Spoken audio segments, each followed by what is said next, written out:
আজ ঐতিহাসিক সেই 5ই আগস্ট গণ অভ্যুত্থান দিবস উপলক্ষে বাগেরহাটে নানা কর্মসূচির মধ্য দিয়ে দিবসটি পালন করেছে।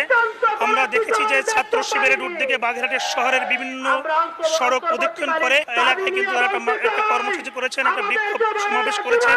আমরা দেখছি যে আসলে অনেকেই কিন্তু তারা দাবি তুলেছেন। বর্তমান সরকারের কাছে যে দাবি দেওয়া ছিল সেটা কিন্তু তারা কিন্তু আসলে সম্পূর্ণ করতে পারেননি। তারা অনেক ক্ষেত্রে ব্যর্থ হয়েছেন। তারা চেয়েছে একটা বৈষম্য মুক্ত ইনসাফ ভিত্তিক সমাজ গঠন করার জন্য।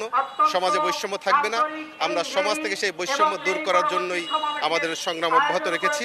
অভ্যুত্থানের 1 বছর পার হয়ে গেছে।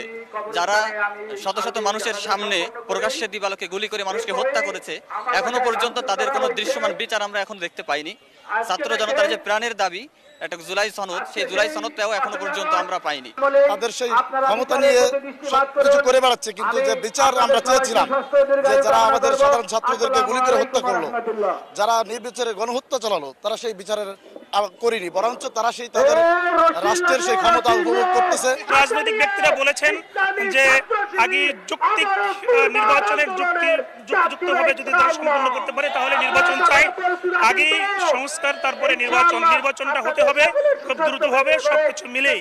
এমনটাই কিন্তু জানিয়েছেন এখানে যারা রয়েছেন ছাত্র শিবিরের যে এখানে জেলা পর্যায়ের নেতা নেতৃবৃন্দ রয়েছেন।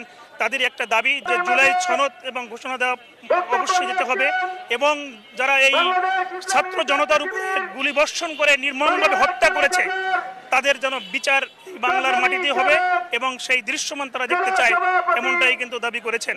সমাবেশ থেকে আলী আকবর টুটুল, সময় সংবাদ, বাগেরহাট।